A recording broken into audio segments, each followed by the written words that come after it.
ನವಲಗುಂದ ಪಟ್ಟಣದ ಪುರಸಭೆ ಕಾರ್ಯಾಲಯದಲ್ಲಿ ಪೌರಾಡಳಿತ ನಿರ್ದೇಶನಾಲಯ ಬೆಂಗಳೂರು, ಜಿಲ್ಲಾಡಳಿತ ಹಾಗೂ ಜಿಲ್ಲಾ ನಗರಾಭಿವೃದ್ಧಿ ಕೋಶ ಧಾರವಾಡ, ಪುರಸಭೆ ಕಾರ್ಯಾಲಯ ನವಲಗುಂದ ಇವರ ಸಂಯುಕ್ತ ಆಶ್ರಯದಲ್ಲಿ ಹಮ್ಮಿಕೊಂಡಿದ್ದ ಪೌರ ಕಾರ್ಮಿಕರ ದಿನಾಚರಣೆ ಕಾರ್ಯಕ್ರಮವನ್ನು ಶಾಸಕರಾದ ಎನ್ಎಚ್ ಕೋನರೆಡ್ಡಿ ಸಸಿಗೆ ನೀರುಣಿಸುವುದರ ಮೂಲಕ ಉದ್ಘಾಟಿಸಿದರು.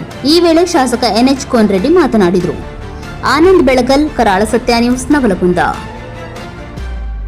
ನವಲಗುಂದ ಪುರಸಭೆ ಅಂದು ಎಂದು ಅವತ್ತಾಗಿತ್ತು, ಇವತ್ತಾಗಿದೆ. ನಮ್ದು ಇನ್ನೂ ಗುರಿ ಬಹಳ ಇದೆ. ಕೇವಲ 2 ವರ್ಷದಲ್ಲಿ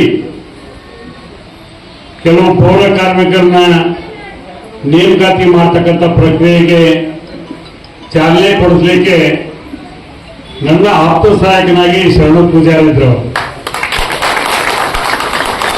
ಒಂದು 10 ಪತ್ರ ಬರೆದಿರ್ಬೇಕು. ನಾವು ಬರೋದು ಪೌರಾಡಳಿತ ಸಚಿವರ ಕಡೆ, ಬೈರತಿ ಸುರೇಶ್ ಅವ್ರ ಕಡೆ, ಆಮೇಲೆ ಮುಖ್ಯಮಂತ್ರಿಗಳ ಕಡೆ ಹೋಗಿ ಕಡೆಗೆ ಒಂದು 2 ಕ್ವಶನ್ ಹಾಕಿ ಅದಕ್ಕೊಂದು ಇಡೀ ರಾಜ್ಯಕ್ಕೆ ಅಪ್ಲೈ ಆಯಿತು. ನವಲಗುಂದದ ಒಂದು ಧ್ವನಿ ಆ ಚೀಟಿ ಕೊಡೋದು ಇದ್ರೆ ಸ್ವಲ್ಪ ಒಂದು ಸಣ್ಣ ಮಿಸ್ಟೇಕ್ ಆಗಿದೆ.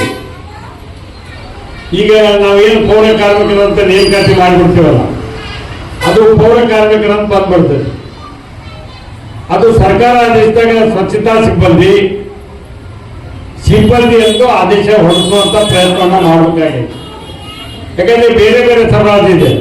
ಪೌರ ಕಾರ್ಮಿಕರಿಗೆ ನೀರು ಸರಬರಾಜು ಮಾಡ್ತಕ್ಕಂಥ ಕೆಲಸ ಇದೆ, ವಸತಿ ಸೌಕರ್ಯ ಒದಗಿಸ್ತಕ್ಕಂಥ ಕೆಲಸ ಇದೆ.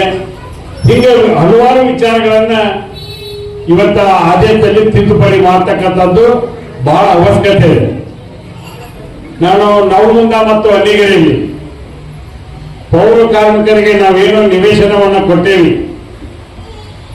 ಆ ನಿವೇಶನದಲ್ಲಿ ಮನೆ ಕಟ್ಟಾರ,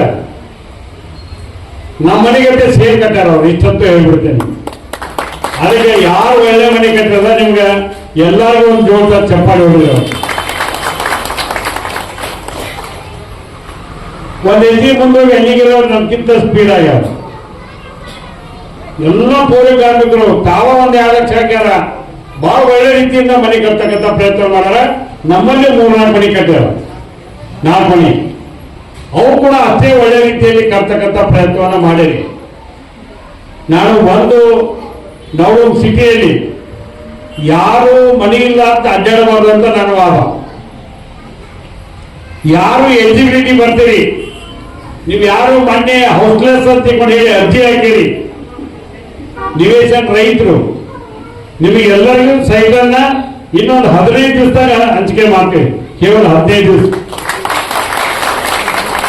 ನಿನ್ನೆ ಪುರಸಭೆಯ ಗೌರವಾನ್ವಿತ ಎಲ್ಲ ಸದಸ್ಯರು, ನಾನು ಆಶ್ರಯ ಸಮಿತಿಯ ಗೌರವಾನ್ವಿತ ಎಲ್ಲ ಸದಸ್ಯರು, ನಾಮಿನೇಟ್ ಮೆಂಬರ್ಸು ಎಲ್ಲರೂ ಕೂಡ ಚರ್ಚೆ ಮಾಡಿ ಎಲ್ಲರನ್ನೂ ಆಶ್ರಯ ಸಮಿತಿ ಸಭೆ ಕರೆದು ಹೆಂಗೆ ಮಾಡಬೇಕು ಅಂತ ಅನುಭವನ ಪಡೆದು ಇವತ್ತು ಆ ತೀರ್ಮಾನ ಮಾಡೀವಿ.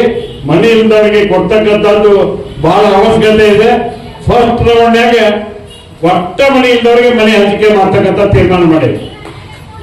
2ನೇ ಬಾರಿ ಒಂದು ಮನೆ ಒಬ್ಬ ತಂದೆ ಇರ್ತಾನೆ, ಇಬ್ರು ಅಂತ ಅಂದ್ರು ಬೇರೆ ಆಗ್ಬಿಟ್ಟಿರ್ತಾರೆ. ಅವ್ರು ರೇಷನ್ ಕಾರ್ಡ್ ಬಂಚೆ ಆಗಿರೋಲ್ಲ. ನಾವು ಆನ್ಲೈನ್ದಾಗ ಹಾಕಕ್ಕೆ ಹೋದ್ರೆ ಅದು ಬರಲ್ಲ. ಅದನ್ನ ಸರಿ ಮಾಡಿಸ್ಕೊಡ್ರಿ ಅಂತ ಹೇಳಿ ಈಗಾಗಲೇ ಸೂಚನೆ ಕೊಟ್ಟೇನೆ ಅನ್ನುವಂತ ಮಾತನ್ನ ಹೇಳುವುದ್ರ ಜೊತೆಗೆ ಮೈಸೂರು ನಗರ ಇವತ್ತ ಕ್ಲೀನ್ ಸಿಟಿ ಅಂತ ಆಗಿದೆ. ನವಲಗುಂದನು ಕ್ಲೀನ್ ಸಿಟಿ ಆಗ್ಬೇಕು. ಆ ಕ್ಲೀನ್ ಸಿಟಿ ಮಾಡ್ತಾ ಇರ್ತಕ್ಕಂಥದ್ದು ಎಲ್ಲ ಪೌರ ಕಾರ್ಮಿಕರ ಮೇಲೆ. ಒಂದು ದಿವಸ ಇವತ್ತು ಪೌರ ಕಾರ್ಮಿಕರು ಇವತ್ತು ಹೋಗಿಲ್ಲ, ಅವ್ರು ಯಾರು ಕೆಲಸಕ್ಕೆ